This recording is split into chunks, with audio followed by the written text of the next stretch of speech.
बढ़ते हैं next question की तरफ कि एचडी में यानी जो हीमोडायलिसिस चलता है इसमें सर खून कैसे बाहर निकाला जाता है या जो ब्लड का फंक्शन होता है वो कैसे काम करता है? देखिए, जैसे हमने पहले बताया था कि ब्लड को बाहर निकालने के लिए हमारे पास तीन ऑप्शंस हैं। नंबर 1 डायलिसिस कैथेटर है जी, जो कि आपके पैर में या फिर आपके गले के पास लगाया जाता है जी। और एक परमानेंट कैथेटर होता है जो अगेन गले में लगाया जाता है, जिसकी लाइफ ज़्यादा होती है। दूसरा एक एवी फिशुला होता है जिसमें 2 नसों को, आर्टरी और वेन को ज्वाइन कर दिया जाता है। और तीसरा जो होता है वो एवी ग्राफ्ट होता है, जिसमें एक ग्राफ्ट मतलब एक मटेरियल होता है जिससे 2 नसों को आपस में ज्वाइन कर दिया जाता है। इस तरह से हम लोग एक साइड से ब्लड को निकालते हैं जिसमें हाई फ्लो रहता है और एक तरफ से ब्लड को लेते हैं। सर एक आपने कुछ कठिन प्रक्रिया बताई थी, AVF करके समथिंग थी, एवी फिशुला। ओके, तो सर ये वाली जो प्रक्रिया रहती है क्या इसमें बहुत सावधानी देने की ज़रूरत होती है? क्योंकि आपने बताया कि देखिए हाँ, एवी फिशुला जो होता है वो एक सर्जरी होती है। उसमें क्या होता है कि हम लोग आर्टरी को वेन से ज्वाइन कर देते हैं। आर्टरी में मोटी होती है, उसमें फ़्लो काफ़ी तेज़ होता है और वेन में फ़्लो कम होता है। जब दोनों को जोड़ा जाता है तो जो आर्टरी का प्रेशर है वो वेन के अंदर जाता है और उसके बाद में जो वेन होती है वो भी धीरे धीरे मोटी होनी शुरू हो जाती है उसको। हाँ, तो वो भी आर्टरी की तरह काम करने लगती है, जिससे कि एक सोर्स बन जाता है जहाँ से आप ब्लड निकाल सकते हो, ब्लड डाल सकते हो। सर वेन के मोटे होने पे या थोड़ा सा उस तरीके से काम करने पे उसमें पेन होता है क्या? नहीं, पेन नहीं होता है उसमें, बल्कि उसमें आपकी फिर नसें जिस हाथ में बनी होती है वो थोड़ी सी प्रोमिनेंट हो जाती हैं, दिखने लगती है। ओके, वो सामने समझ में आने लगती है। उसमें ये होता है कि जब आपका फिशुला बन जाता है तो आपको ये बोला जाता है कि एक तो आप फिशुला जो आपकी जिस हाथ में बना उसकी एक्सरसाइज करिए। एक्सरसाइज मतलब फिशुला को अच्छा चलने के लिए, अच्छे से काम करने के लिए और जल्दी स्टार्ट होने के लिए, स्टार्ट मतलब यूज़ करने के लिए आपको हाथ की एक्सरसाइज की जाती है। इसे आइसोमेट्रिक एक्सरसाइज बोलते हैं, जिससे कि आपकी नसें और ज़्यादा मोटी हो जाए। किसी भी हाथ में अगर आप या किसी भी हाथ में आप एक्सरसाइज करेंगे तो वो हाथ की नसें अपने आप मोटी होनी शुरू हो जाती हैं, ब्लड का सर्कुलेशन बढ़ जाता है। दूसरा चीज़ ये होता है कि उस हाथ को आपको काफ़ी केयर करना पड़ता है। नंबर 1, आप उसमें ब्लड प्रेशर नहीं चेक करा सकते कि फिशुला बनना हो जाए। नंबर 2, आप उसमें कोई इंजेक्शन नहीं दे सकते, उससे ब्लड नहीं निकाल सकते, उसमें कोई वीगो नहीं लगा सकते और उससे बहुत ज़्यादा कोई भारी काम नहीं कर सकते। बाकी आपको ये सावधानी बरतनी पड़ती है कि कोई नुकीली चीज़ आपके उस फिशुला में ना लगे, क्योंकि यदि लगेगा तो उसमें ब्लीडिंग होने लगेगी और ब्लीडिंग बहुत तेज़ होती है। इस समय कोशिश ये की जाती है। बाकी डायलिसिस के मरीज़ों को ये कहा जाता है कि जैसे आपका डायलिसिस हो गया जी, तो उसमें एक फिशुला के ऊपर ड्रेसिंग कर दी जाती है, एक बैंड बांध दिया जाता है। वे कुछ समय के बाद वो ब्लीडिंग रोकने के लिए होता है, वे कुछ समय बाद निकाल दिया जाता है। उसको भी अगर आप ज़्यादा टाइम तक बांध के रखेंगे, जैसे आपने कड़ा पहन लिया या घड़ी पहन ली, तो आपका फिशुला बंद होने के चांसेस रह जाते हैं। तो कायदे से देखा जाए तो फिशुला जो होती है वो किडनी के मरीज़ जिनके डायलिसिस हो रही है उसकी वो लाइफलाइन है जी। यदि फिशुला डैमेज हुआ तो किसी की लाइफलाइन जा सकती है। अच्छा, वो इतना ज़्यादा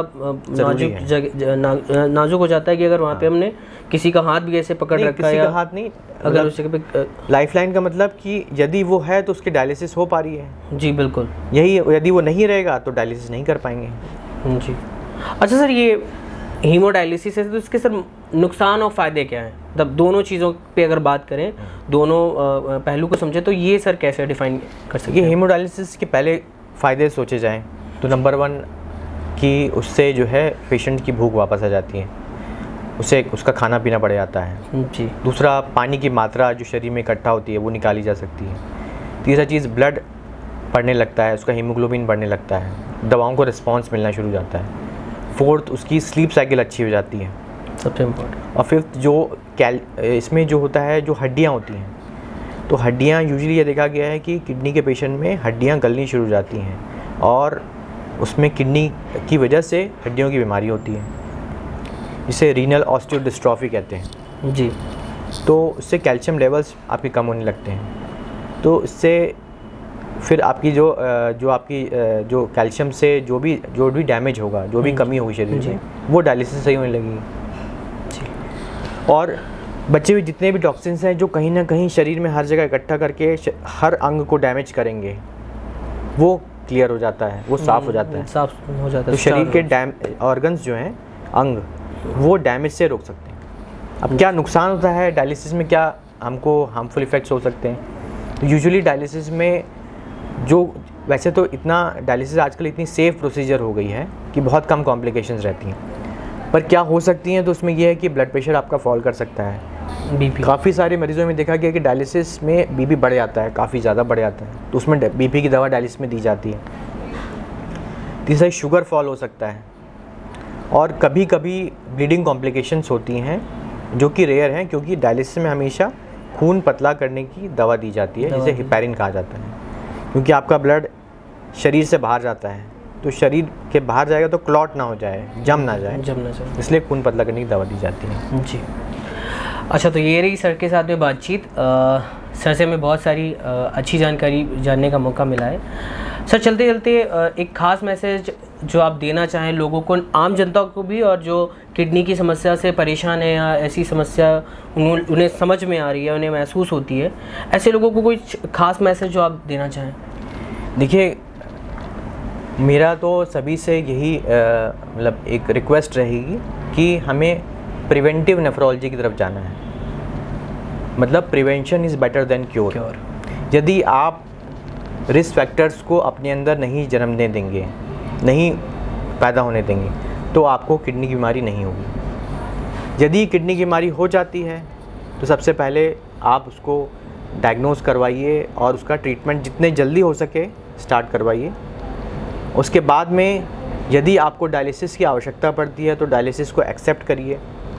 ये ना सोचिए कि अब हमारी ज़िंदगी ख़त्म हो गई है तो हम आगे जीना नहीं चाहते, हम डायलिसिस नहीं कराएंगे, पर डायलिसिस करवानी है जी, क्योंकि उससे आपकी क्वालिटी ऑफ लाइफ अच्छी होती है। और फिर आजकल सरकार और जो काफ़ी सारे NGOs हैं जी, वो आपकी पूरी हेल्प करते हैं। जैसे हमारी हॉस्पिटल में, रीजेंसी हॉस्पिटल में काफ़ी सारी सुविधाएं हैं, जिससे कि क्योंकि किडनी की बीमारी एक असाध्य रोग में आती है, बिल्कुल, इससे कि जो फाइनेंशियल प्रॉब्लम्स है, फाइनेंशियल इश्यूज़ हैं, वो सारी चीज़ें सॉल्व हो जाती हैं और इलाज काफ़ी आराम से पेशेंट्स का हो जाता है बिना फाइनेंशियल बर्डन के। जी, तो उससे जो है आप इलाज भी करा सकते हैं और ज़रूरत पड़ने पर आपका किडनी ट्रांसप्लांट भी हो सकता है। जी। तो सर की एक बात सबसे ज़्यादा समझ में आई कि prevention is better than cure. हमें पहले से ही इस चीज़ का ध्यान रखना है कि बीमारी ना हो। अगर बीमारी हो भी जाती है तो उतना परेशान होने की ज़रूरत नहीं है। आप दिए हुए स्क्रीन पर दिए हुए नंबर्स पे कॉल करके सबसे पहले कंसल्ट कर लीजिए, और उसके बाद में अपनी अपॉइंटमेंट अगर रखना चाहते हैं तो आप सर से भी मुलाकात कर सकते हैं। दिए गए नंबर्स में सारी जानकारी आपको मिल जाएगी। आगे भी सर से बात करते रहेंगे। आई होप कि आप लोगों को वीडियो अच्छा लगा हो।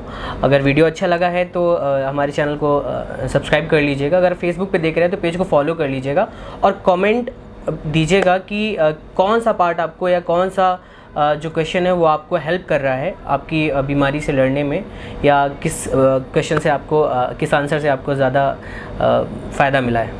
धन्यवाद।